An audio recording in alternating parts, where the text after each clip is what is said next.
ತಾಲೂಕಿನ ರಕ್ಷಿ ಗ್ರಾಮದಲ್ಲಿ ಶೋಷಿತ ಸಮುದಾಯಗಳ ಮಹಾ ಒಕ್ಕೂಟ ಸಭೆ ನಡೆಸಲಾಯಿತು. ಚಿಕ್ಕೋಡಿ ಲೋಕಸಭೆ ಅಭ್ಯರ್ಥಿ ಪ್ರಿಯಾಂಕಾ ಜಾರಕಿಹೊಳಿ ಅವರ ಪರವಾಗಿ ಶೋಷಿತ ಸಮುದಾಯಗಳ ಮಹಾ ಒಕ್ಕೂಟ ಸಭೆ ನಡೆಸಲಾಯಿತು. ಪತ್ರಿಕಾ ಮಾಧ್ಯಮಗಳೊಂದಿಗೆ ಸಭೆಯನ್ನ ಹುಕ್ಕೇರಿ ತಾಲೂಕಿನ ರಕ್ಷಿ ಗ್ರಾಮದಲ್ಲಿ ಖಾಸಗಿ ಹೋಟೆಲ್ ಒಂದರಲ್ಲಿ ನಡೆಸಲಾಯಿತು. ರಾಜ್ಯದ ಶೋಷಿತ ಸಮುದಾಯ ಮುಖಂಡರು ಹುಕ್ಕೇರಿ ತಾಲೂಕಿನ ರಕ್ಷಿ ಗ್ರಾಮದಲ್ಲಿ ಸಭೆ ನಡೆಸಲಾಯಿತು. ಕಾಂಗ್ರೆಸ್ ಪಕ್ಷದ ಅಭ್ಯರ್ಥಿಯಾದ ಪ್ರಿಯಾಂಕಾ ಜಾರಕಿಹೊಳಿ ಅವರನ್ನ ಬೆಂಬಲಿಸಬೇಕು, ಅತಿ ಹೆಚ್ಚು ಮತಗಳಿಂದ ಗೆಲ್ಲಿಸಬೇಕು ಎಂದು ನಿರ್ಧರಿಸಲಾಯಿತು. ಸಚಿವರಾದ ಸತೀಶ್ ಜಾರಕಿಹೊಳಿ ಅವರಿಗೆ ಅತಿ ಹೆಚ್ಚು ಬೆಂಬಲವನ್ನ ನೀಡಿದ್ದೀರಿ. ಹಿಂದುಳಿದ ವರ್ಗದವರು, ಅಲ್ಪಸಂಖ್ಯಾತರು ಹಾಗೂ ದಲಿತರು ನಾವು ಎಲ್ಲರೂ ಒಟ್ಟಾಗಿ ಬೆಂಬಲವನ್ನ ನೀಡಿದರೆ ಮಾತ್ರ ಈ ಒಳ್ಳೆಯ ಮಾರ್ಗ ಸಿಗುತ್ತದೆ. ನಾಯಕ ಎಂದರೆ ಅದು ಸಚಿವರಾದ ಜಾರಕಿಹೊಳಿ ಅವರು. ಎಲ್ಲ ಸಮುದಾಯಗಳಿಗೆ ನ್ಯಾಯವನ್ನ ಒದಗಿಸಿಕೊಳ್ಳುವವರು ಇವರು. ಎಸ್ಸಿ ಎಸ್ಟಿ ದೌರ್ಜನ್ಯ ನಿಯಂತ್ರಣ ಜಿಲ್ಲಾ ಸಮಿತಿ ಮಾಜಿ ಸದಸ್ಯರಾದ ಸುರೇಶ್ ತಳವಾರ್ ಮಾಧ್ಯಮದೊಂದಿಗೆ ಮಾತನಾಡಿದರು. ಈ ಸಂದರ್ಭದಲ್ಲಿ ಡಿಎಸ್ಎಸ್ ಸಂಚಾಲಕರಾದ ಮಾವಳಿ ಶಂಕರ್, ಅನಂತ ನಾಯಕ್, ರಮೇಶ್ ತಳವಾರ್, ಸದಾನಂದ ಕಾಂಬ್ಳೆ, ಚಂದ್ರು ಚಲವಾದಿ, ಅಪ್ಪಣ್ಣ ಖಾತೆದಾರ್ ಸೇರಿದಂತೆ ಇನ್ನು ಅನೇಕರು ಉಪಸ್ಥಿತರಿದ್ದರು.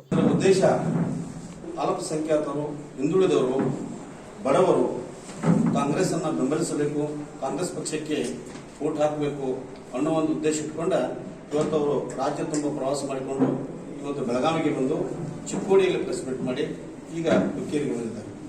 ಅವ್ರ ಉದ್ದೇಶ ಏನಪ್ಪಾ ಅಂತಂದ್ರೆ ಸತೀಶ್ ಜಾರಕಿಹೊಳಿ ಅವರು ಮೊದಲಿನಿಂದಲೂ ಜಿಲ್ಲೆಯಲ್ಲಿ, ರಾಜ್ಯದಲ್ಲಿ ದಲಿತರು, ಹಿಂದುಳಿದವರು, ಅಲ್ಪಸಂಖ್ಯಾತರ ಪರವಾಗಿ ಯಾವತ್ತೂ ಕೆಲಸ ಮಾಡಿಕೊಂಡಿದ್ದಾರೆ.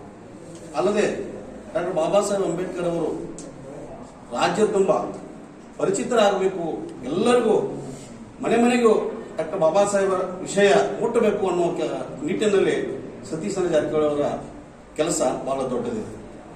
ಆ ಒಂದು ಕೆಲಸವನ್ನು ಕಂಡು ಬಹಳಷ್ಟು ಜನ ಮೇಲ್ವರ್ಗದವರು ಅವರನ್ನು ರಾಜಕೀಯವಾಗಿ ಅಥವಾ ಅವರನ್ನ ಸಾಮಾಜಿಕವಾಗಿ ತುಳಿಬೇಕು ಅನ್ನೋ ಹುನ್ನಾರಿಟ್ಟುಕೊಂಡರು.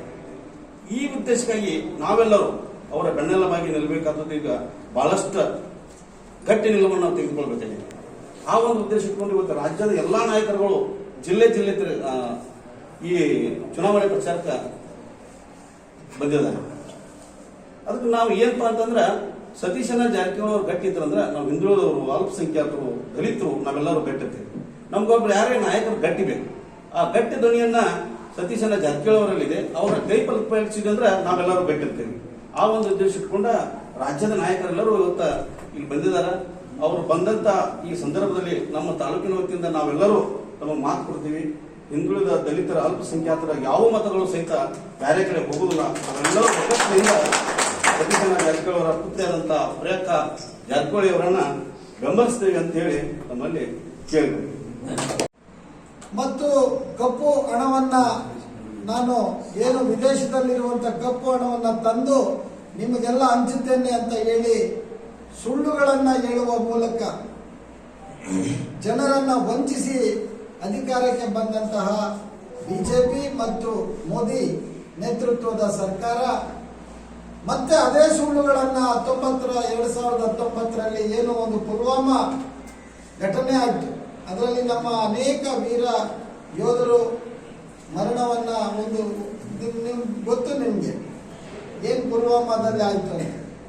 ಆ ಒಂದು ಭಾವನಾತ್ಮಕ ವಿಚಾರವನ್ನ ಇಟ್ಕೊಂಡು ಮತ್ತೆ ಅದರ ಮೂಲಕ ಚುನಾವಣೆಯನ್ನ ಎದುರಿಸೋದು.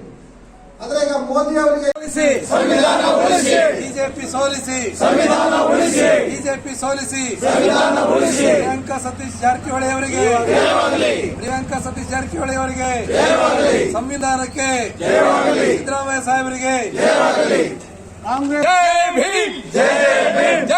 ಶಿವಾಜಿ ಎನ್ ಬಾಳೇಶ್ ಗೋಲ್ಡ್, ಭಾರತ ವೈಭವ news, Hukkeri. Thanks for watching. Read, discuss and debate with editor Dr. Yan Prashant Rao.